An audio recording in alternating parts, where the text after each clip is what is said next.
special invitee to this session of new batch of 23-25 of PGDM with a young bunch of aspiring students. And I wish you will be benefited with the presence of Mr. Agrawal, who is the alumni of, first I will start with the SRCC, that's more familiar, Sri Ram College of Commerce, alumni of Sri Ram College of Commerce. He did his BCom honors in 2005, then went on to Warwick Business School, MSc Finance, and he did University of California, Berkeley, Haas School of Business. Apart from this, Mr. Agrawal is a founder and CEO of the Spaceboat, a network of co-learning centers in several neighborhoods to help educators scale their operations offline. Ex-CEO of Make a Difference. Make a Difference is an NGO, and that works amongst the children of the less privileged section of the children. Is it right, sir?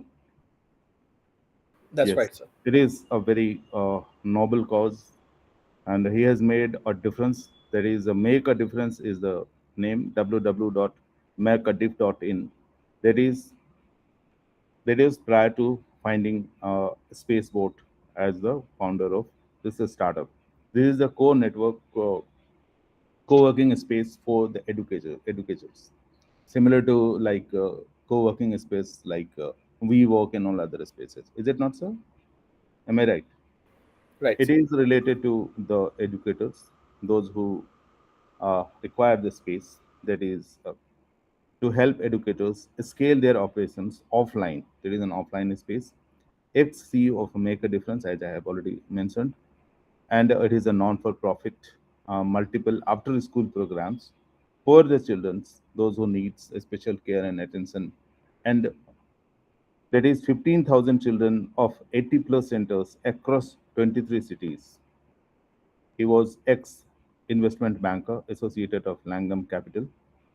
These are the very few. I think it keeps on going, goes on and on. He has got achieved in such a young age, and we are benefited and blessed to have you amongst us.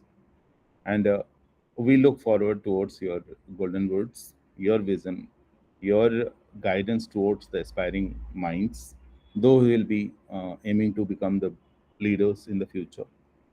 They are the students of postgraduate diploma in management in NDIIT. We are also a very young organization. I am academic dean. Yeah, I am, of course, my don't go by my age. My students are very young. Organization is very young, and we are looking forward to have your words. With this, I rest my words, and this space is open for you, sir. I invite you to take over the mic, and henceforth, you will be uh, the listeners, of course, will be benefited with your guidance and your kind words, sir. Thank you, sir. I welcome on board Mr. Agrawal. Thank Thank you. you, sir. Thank you, sir, for the kind introduction. Uh, what I would suggest through this conversation is, instead of me talking and you guys listening, what I would propose is, if there are questions that you guys would put forth, and I can try and sort of provide some perspective from experiences. So I'll break this down into two segments. So one is obviously just briefly build upon my past, which sir has already done. So I'll skip that, but also talk about what we are building as an entrepreneur over here. And then I would like to sort of leave it to the attendees to ask questions on, you know, I'll share some stories around why I chose to come back versus the plethora of opportunities there in the US and in California. Uh, we could talk about my view on India's growth story uh, uh, uh, as an entrepreneur in this country, and as probably professionals in this country. Certain topic that we can talk about is job versus entrepreneurship, the pros and cons of both, right? and for an individual whether they should aspire and how they should go about their journeys. And frankly speaking, both may not be for everybody. Uh, Another segment that I would like to sort of briefly touch upon is, does college education help? And more importantly, how do we make the most of the 2 years we'll be spending in a college environment, right? And contrary to what we may believe, there are certain aspects that the college education can definitely help with, right? So, how to make the most of these 2 years that you guys are embarking upon? And obviously, any question and answers through this entire phase. Okay, so those are broad topics that I will be covering through this conversation. Uh, so just for my understanding, uh, there's a chat box over here.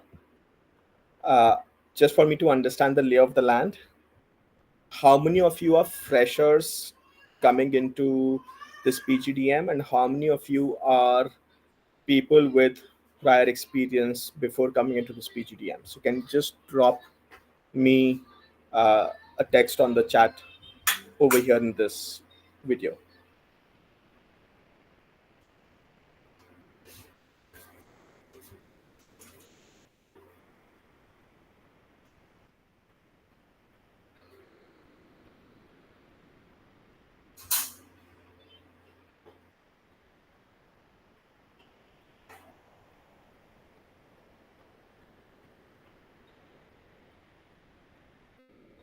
Okay. So based on the very small sample size, I'm seeing that the majority of the people on this group are freshers, with a few people with prior experience as well. Okay. Thank you. Uh, so that gives me some perspective in terms of what this is, the group, the audience in this room, the virtual room. Second question, now that for 2 years we went through a very intense experience called COVID, the world's come a full circle from going full digital to wanting to come back offline.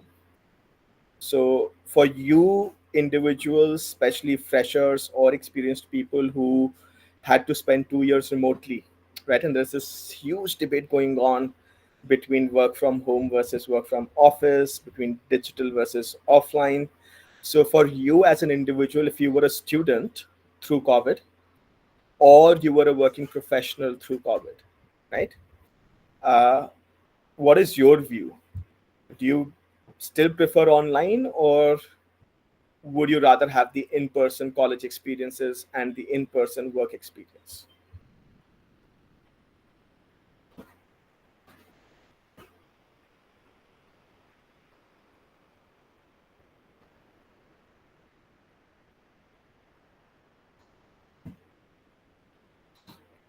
Excellent. It's interesting how the response has changed. So I remember doing this another sort of college session with students of the Shivnath University, and that was at the onset of the pandemic. And at that time, because it was everything was so new, people were liking the convenience of being able to attend classes. At that time, 80% of the responses was, we are loving this online experience, right? It's just so much more time efficient. But based on this very small sample size, still, what I'm seeing is that nobody has said digital, right? If anything, people have said hybrid, but most people have said in person again. So I think that's a very interesting learning over the past 2 years, how people have experienced being isolated in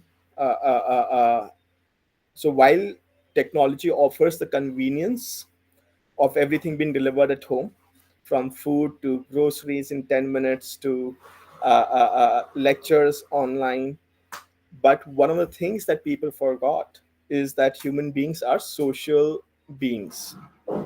We thrive on social interactions with peers. We love interacting with people, right? And what COVID did, even though it gave us those initial productivity boosts associated with not having to commute, but or leave our hometowns and be closer to our loved ones.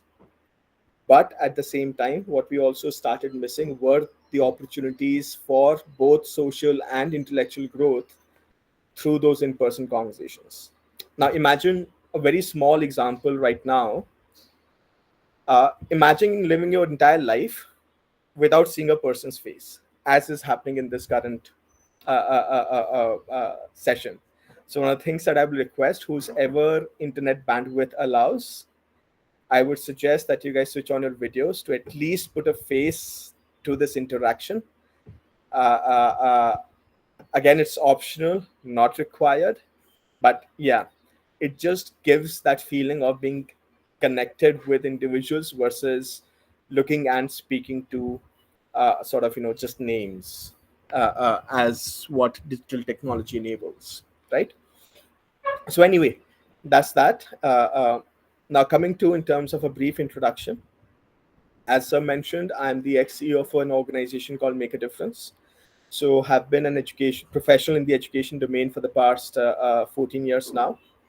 uh, the biggest qualification to being a professional in the education domain is that I was also a student, right? And I feel that to bridge this entire divide between the aspirations of a young India and the efforts of educators, right? The question was that how do we take these good intent education innovations to a lot of people, right? And we thought that from the very beginning, while digital is a medium, but it cannot be the sole medium. At best it will be offline or hybrid, but definitely not digital only. Sure, there are contextual nuances, so that's where we started Spaceport, where uh, uh, we had envisioned fairly early on in 2016 itself, before COVID hit, that the right operating model will be a mix of offline and digital to be able to scale quality educators' visions to a scope beyond where they are currently situated, right? So we started as Spaceport, which is a space sharing platform for educators. So on the one hand, we tie up with a lot of education institutes who have real estate that lies idle on the evenings and on the weekends. And on the other hand, we have passionate educators who are trying to start their own entrepreneurial journeys. So we provide these ready to use classrooms to these people to get started in different neighborhoods quickly, right? And what that enables for students, enthusiastic learners, is proximity, so that they don't have to waste time in unnecessary commute, traveling 1.5 hours to go and learn from that great, good educator, but they can get access to that learning in their vicinity. So, and we've been able to serve a lot of clients through this entire operating model. And even on the people who are providing the real estate, it's a win-win solution for them, because they're also being able to generate some amount of income, which then gets reinvested back into the infrastructure upgradation of the schools, etc., right? Or in just other core educational activities. So yeah, uh, the second venture that we are running is called, and this is a recent launch 6 months ago, where we've launched Curio Boat, which are these neighborhood activity centers focused largely on children between the age groups of 3 to 14-year-olds, where we are providing some interesting after school activities beyond the traditional education that is happening in schools already. So, those are the two entrepreneurial ventures that I am currently pursuing, both linked to education, both linked to learning, and my belief in learning as a growth driver towards helping people achieve the potential, right? The reality is this, that if you guys feel that you can do away with learning, that's not the case. We have to be now, unfortunately, more than ever, continue learning uh, through on the job, through, let's say, self-initiated efforts beyond just being in college, to be able to stay relevant in a chat GPT world, right? I'm sure everybody's heard about the threat of AI coming after jobs, etc. So how do we stay relevant in this sphere, right? And that's where I believe that a professional of today uh, has to continuously sort of engage in some form of learning kind of an activity to be able to continue achieving their own potential, right? The second view is that the reality is that career spans are getting shorter and shorter. Gone are the days where people would remain in the same company for 20 years, 30 years of service, go through the normal promotion cycle. The youth of today is hungry and impatient. So they tend to get bored out of opportunities very quickly if they don't see that growth. So there's a lot of declining longevity in jobs, and especially when you're starting out, typically there is a time that you're spending in figuring out what you want to do versus hey remaining married to your first job, right? For the next 20 years, that's a long commitment which a professional or which a young college student of today is very scared to give, right? So the one of the phenomena we are seeing in the world is that people may still not know what they want to do, but they are becoming a lot more conscious of knowing what they don't want to do. So when they once they discover what they don't want to do, which is what they're doing in that moment of time, then begins that journey of exploration towards trying to find what they want to do, and that is going to come through project experiences, right? So one of the advice that I give to anybody who is embarking on their early careers is to treat your 20s as a decade of exploration, right? And use those 18 to 24 month stints to be able to take on new roles, new challenges, new experiences. And hopefully, over the next decade, with the variety of roles and experiences that you guys will take, you will ultimately find that calling that will help you sort of navigate the 30s till retirement kind of a journey, right? So anyway, coming back to a few things that why I chose to come back from California. So I've always been a big believer in India and India's potential as a country, given the kind of talent that we produce, right? The fact is that people who are graduating in the 1990s did not have the kind of opportunities that India provided, right? We were just coming out of the license Raj. Industry was not prevalent. So anybody who aspired for a better life, typically, if they could afford it through a post grad education abroad, migrated abroad, right? That was the 1990s and the 2000s, and those people have actually grown up to become the Satya Nadellas of the world, the Sundar Pichais of the world, right? The Indra Nuis of the world, who are gone on to dominate global companies, right? Become CEOs of global companies. So what does that mean? That sure, the talent is there in this country. It's just that what this country did not have are the opportunities to allow that talent to foster. But come 2020, right? Where do we find ourselves now? Is this monumental shift with respect to the kind of opportunities that are being made available in this country itself, right? So if you're a professional of today, you will be graduating into great opportunities by these startups. There are a lot of these new age companies coming, which are also keeping the old age companies on their toes, right? It took an Ola Electric to ensure that a Hero Honda and a Bajaj also took the electrical vehicles space seriously, right? It took a Tesla to ensure that people in the Hondas of the world, the Toyotas of the world, also then started focusing on the EV space. Correct. So the point that I'm trying to make is that this is a great time to be a professional. The country is growing. You look at the GST tax collections; they're growing on a year-on-year basis at the rate of 20-25%. If that is an indication of the country's consumption, right? The GST growth, which company at such a huge level can talk in terms of a growth in 20% year on year? And I believe that's just the beginning, right? So great time to be a professional in this country and try and achieve your professional aspirations through the growth that this country has, which the previous generation did not have, right? As an opportunity. The second big thing that is happening in this country is that our older generation did the hard work of ensuring that we have the basic essentials of life, the roti kapda makan, correct?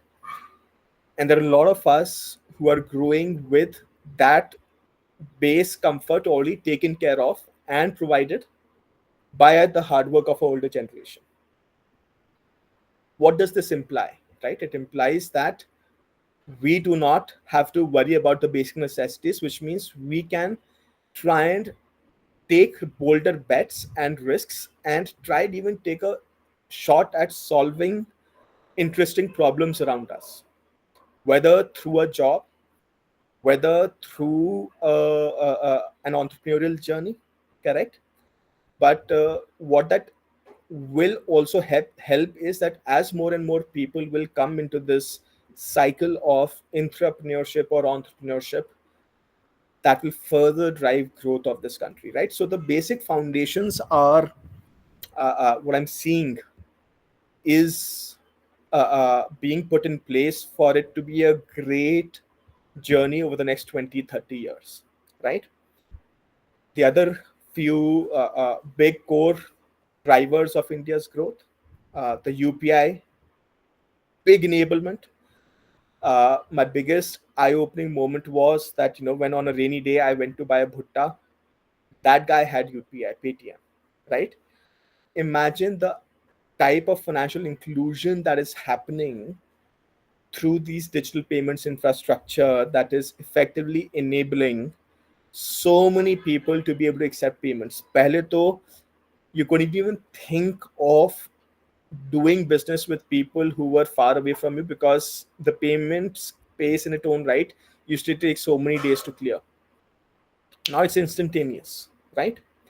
Things like Aadhaar, things like UPI, things like GST, even the core infrastructure, the highways that this country is building, is going to enable trade and tourism like no other, right?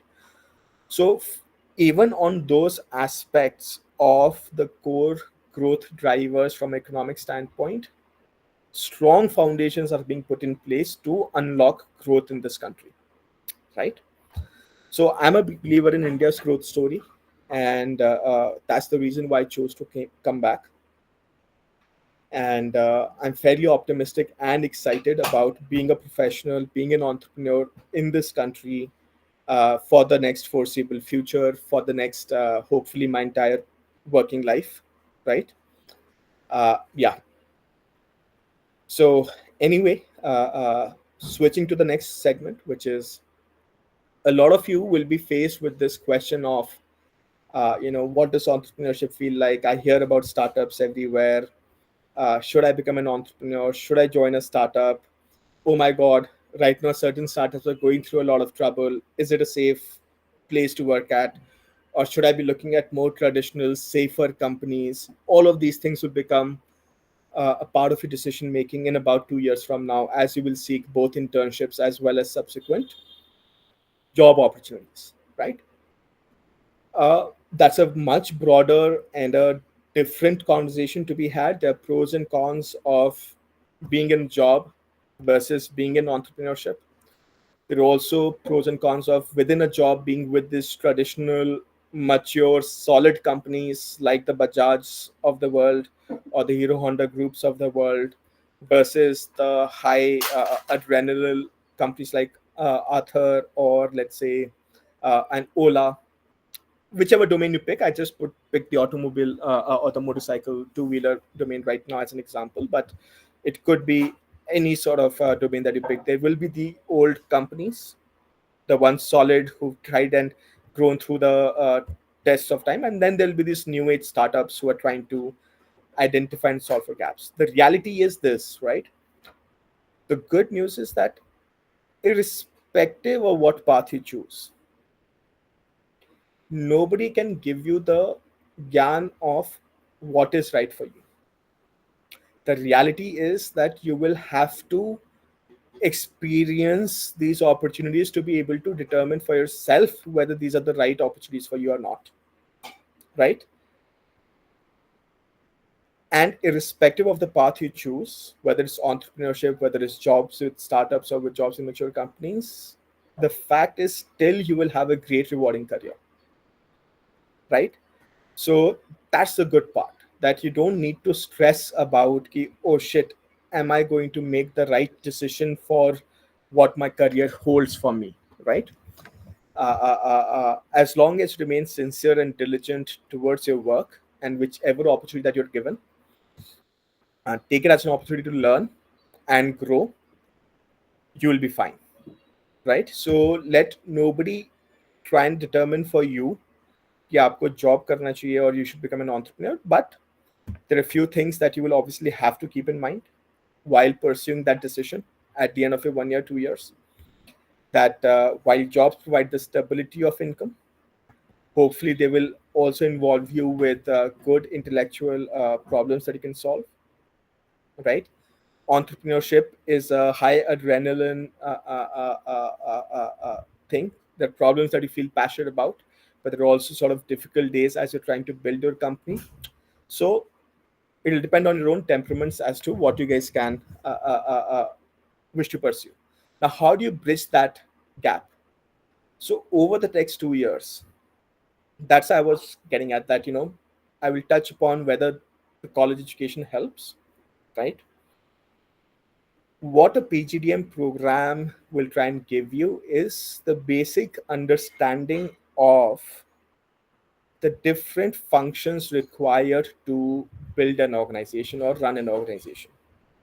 Whether it's operations, whether it's marketing, whether it's HR, these are all aspects that any organization will need to ultimately do a job of to succeed. So as you navigate your 2 years through the PGDM course, uh, you might feel that, hey, why am I learning what I'm learning? But the reality is that the type of subjects that there are, they will definitely add value to at least helping you understand the basics of what different functional domains entail. However, I believe a college experience is in itself not the entire solution. The reality is you will have to supplement that with projects. You will have to supplement them with internships, whether it's over the summer or whether it's in the evening hours after college gets over. So, one of my strongest advice to people is that while sure the marks are important, right? It depends on how much importance one person uh, gives to the mark system. But trust me, the real learning that you will have beyond the basic terminologies of being in the classroom is if you will supplement that with industry projects.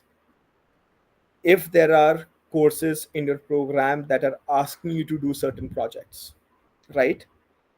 Try and pursue them diligently, because it's not just, oh, another assignment that I need to do. Those projects are meant to help you apply what you're learning in the classroom into real world settings, right? When you take up an internship, whatever project that you're given, right? I believe learning happens through a combination of gaining knowledge plus practically applying it in real world contexts. So, whether you're studying finance and trying to understand what NPV is or IRR is, whether you are studying marketing and trying to understand the different channels of marketing, whether it's digital or offline, whether you're running operations, client or recruiting, whatever that function is, whatever those subjects that you study over here, try and supplement them through the project assignments, through your own self-initiated projects and internships, to try and make the best use of these 2 years and come out informed with some understanding as to what are the right type of first jobs that you will seek. Okay. Another thing that you guys will find yourselves in is this quest of trying to find a job. Okay. The fact is that academic pursuits and academic grades will only get you so far. The reality is that we need to invest in our public speaking communication skills. So embrace those opportunities through this college experience, which allow you to address audience, organize events, take part in these extracurricular activities that a college might offer, right?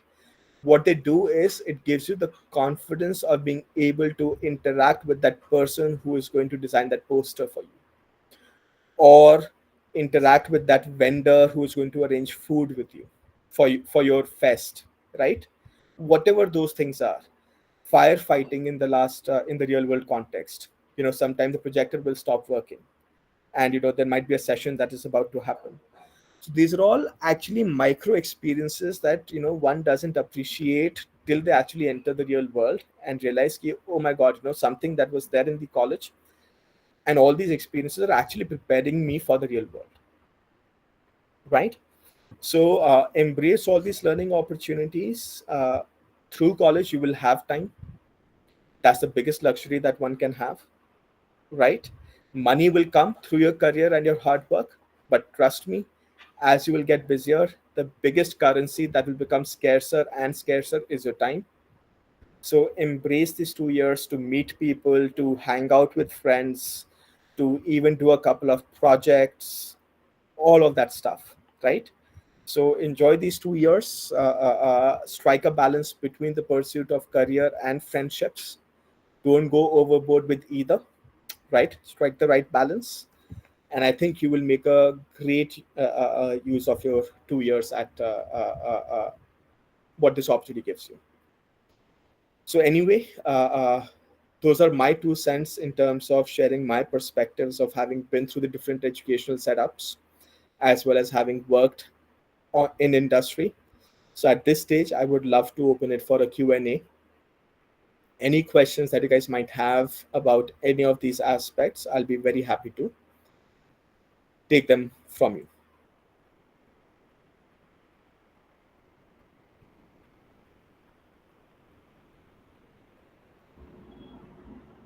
Dear students, if you have any questions, sir has opened the platform for you. Any query, if you have, you can switch on your mic or put the messages on the message box. Please, this platform is open for the Q&A.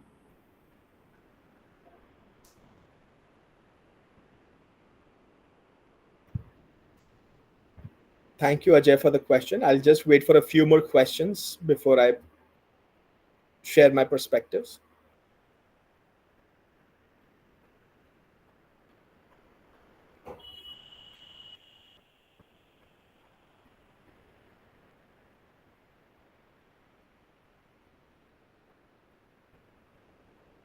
So this one question is around AI tools. Great question. I think that's a very relevant question for a college student of today, for any professional of today for that matter. Good. How to know which specialization is best for us? Excellent. It's a very big question that a lot of college students will face. Great. Few more questions if people might have.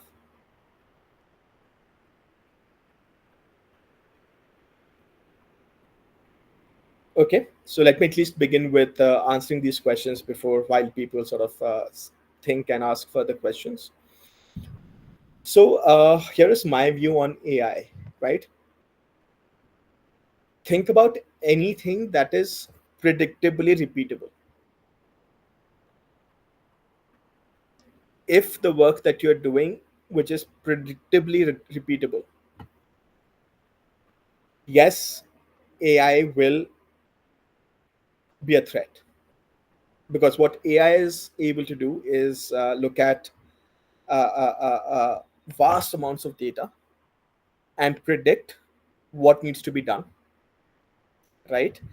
and you're already seeing the applications of AI on writing, creating websites, the applications of AI in answering questions, in creating images, in creating marketing campaigns, right? In writing code and technology tools. So the reality is that the world is going to have AI as an important pillar of its existence. So how do you, as a professional in this world, still remain relevant? Currently, what AI has not been able to achieve is to be able to look at things from a cross functional standpoint and at a more holistic macro level, take certain decisions which combine human intuition and gut, along with the vast data available to us, right? So, for you, if you can navigate your career towards experiences that develop that human intuition and gut and about managing people, AI is not going to be great at managing people, is my belief, right? The reality is organizations are social organisms. One of the things that you need to learn is to be a great team player, is to be a great manager, is to be a great leader, correct? Those things are not going to be replaced by AI. That human empathy of understanding when a teammate is going through a difficult phase and stepping in to sort of do that person's work, or vice versa, when somebody's slacking and managing a person into performing better, correct? These are all aspects that will still remain relevant through the test of time, right? And this PGDM is supposed to help you from becoming individual contributors to people managers at some stages of your career. So, whatever functional domain you start with, right, the quicker you can transition into team based responsibilities and projects, people management responsibilities and projects, right, you will be fine. As a professional yourself, embrace these AI tools. You yourself will need them to, in fact, unlock time for yourself to be able to do more higher order things, right? So don't treat them as a threat, but as an opportunity to embrace them to supplement your work, is my view about AI. Whether it's entrepreneurship or management or leadership, right? Hopefully, and at least as of now, people are not talking about replacing managers and leaders and entrepreneurs through AI, right? But sure, if you think that you can build a career just by writing social media posts, probably it's time to rethink that, because that's something that AI will be able to do, right? If you're going to be part of the assembly lines managing people, it will be a combination of robots as well as humans that will ultimately drive efficiencies.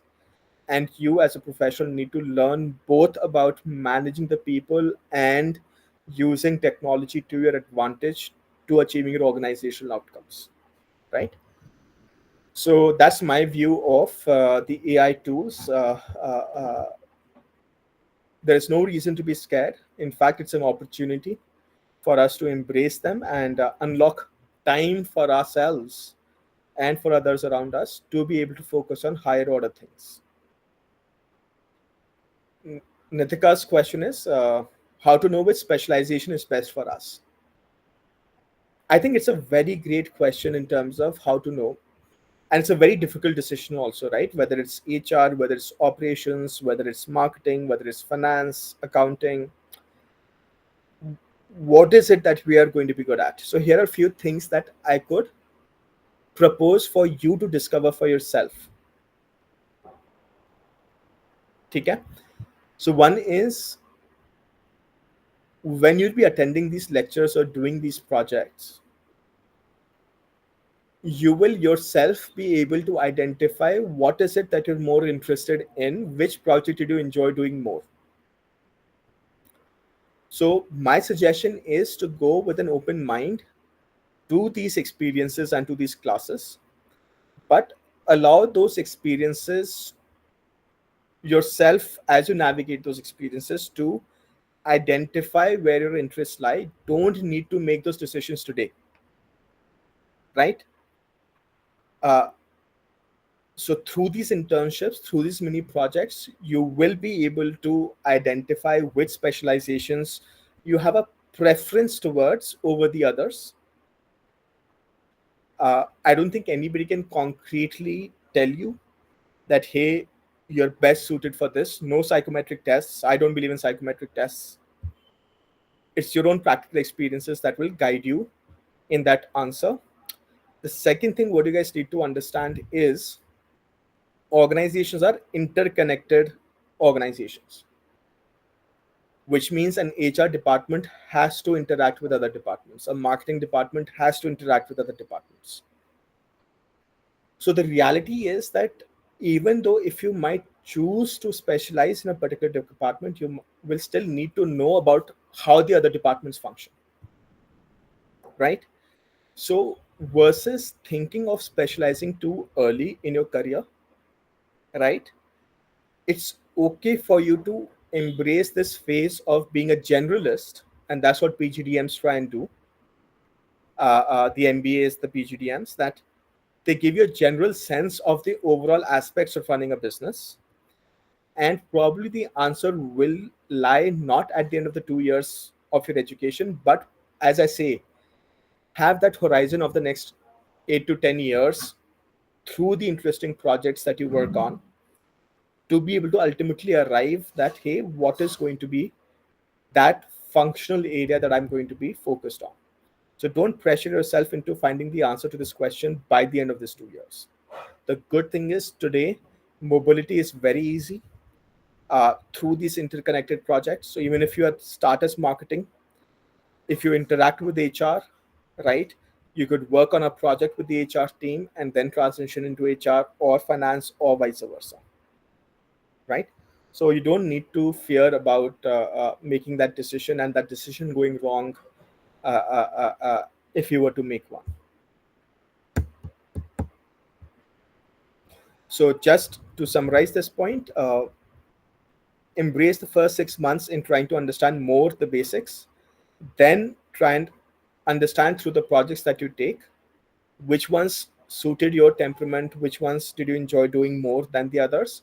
I think that's therein will lie the clue of what you wish to pursue.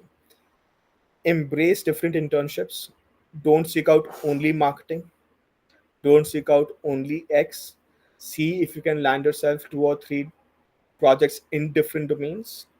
Uh, that way, you'll be able to make a much more informed decision about which ultimate domain you want to pursue upon graduation.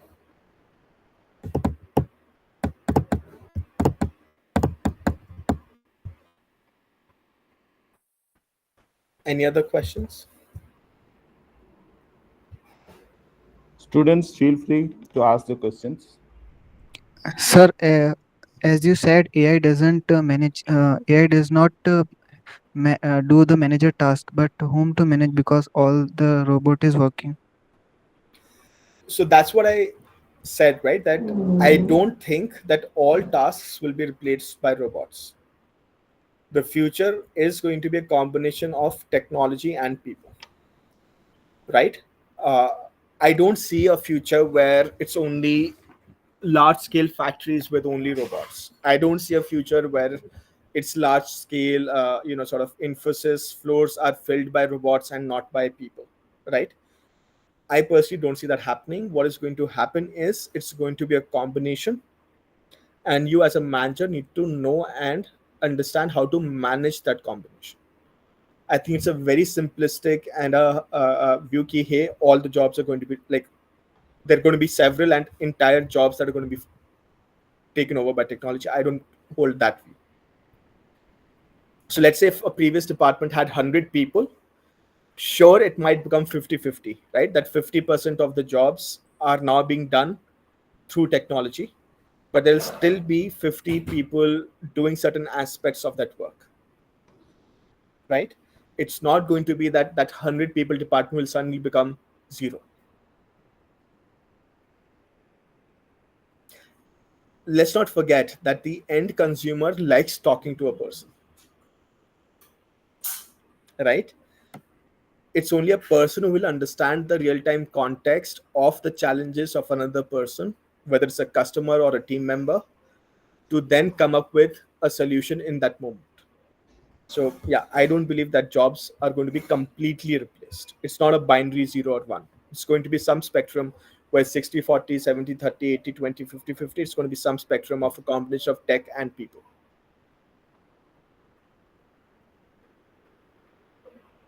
So I have a small question on behalf of the students. I think it has not come up, but being an entrepreneur and successful entrepreneur, and we wish you more success to scale up the operations in your current startup. Most of our students of the current generations are inspired by the people like you. What would be your advice those who are having the as uh, aspirations to be entrepreneur like you, and what will be the golden words that we can emulate and that can be followed by the young minds of today, sir? So I think my only 2 cents to anybody is, there's this concept of ikigai that people read about, that find your purpose, find your passion, etc., right? I think it's a very difficult thing to find your purpose and your passion this early in life because you've not experienced a lot. My suggestion is embrace any work that you get with that utmost level of sincerity versus trying to figure out, okay, I want to do this, I want to do that. One of the things I tell everybody on my team is to become accountable and dependable. What does that mean? Right? When I say accountability and dependability, it means that anybody who's assigning work to you, whether it's a manager or whether it's a customer who is paying you money to solve his problem in the startup you're building, be accountable, be dependable, that, hey, I've given this person something to do and this person will solve it for me, right? So, that is one single biggest tip that I can give. And people today, unfortunately, also the reality is that people are hiding behind these screens. They're taking on a lot more than they can fulfill diligently, just because they may not have to be working from office. Correct. My view is that even if you choose to work from home in your professional careers, even if you choose to be wherever you are, correct, make sure you are always dependable and putting and completing your work on time, whether as an entrepreneur or as a professional, so that more and more people can depend upon you to help them achieve their outcomes. So don't chase passion and purpose this early. Chase dependability and accountability. The more dependable, accountable you are, the greater the type of opportunities you will get. And the converse is also true. The less dependable and accountable you are, you will see your career skyrocket and be replaced by AI.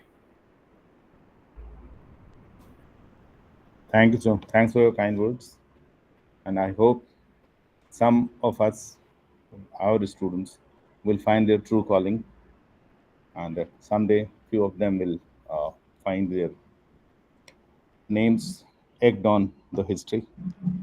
We wish you all your hard work and entrepreneurial skill will come to be true as you aspire for. And on behalf of students in the family of NDIIT, thanks a lot for your auspicious presence bestowed with your guidance, kind words. And we always look forward for your presence amongst us in physical also whenever we'll be conducting any functions here. We'd like to Sure. have, because you are in the neighborhood, so we take this That's right. whenever we'll have time. Please spare a few times so that we can have your guidance to the young minds. As I think in your initial make a difference was only for the pursuit of finding the meaningful where the children's needs your care, and that makes, I think, your uh, purpose more purposeful. And thank you very much, sir. And with these words, we will be calling it a day for this meeting, sir, this interaction. Thank you. Once again, sir, thanks a lot, sir. Have a good day. Thank you for having me, sir. Thank you. The students, we can log out. Thank you.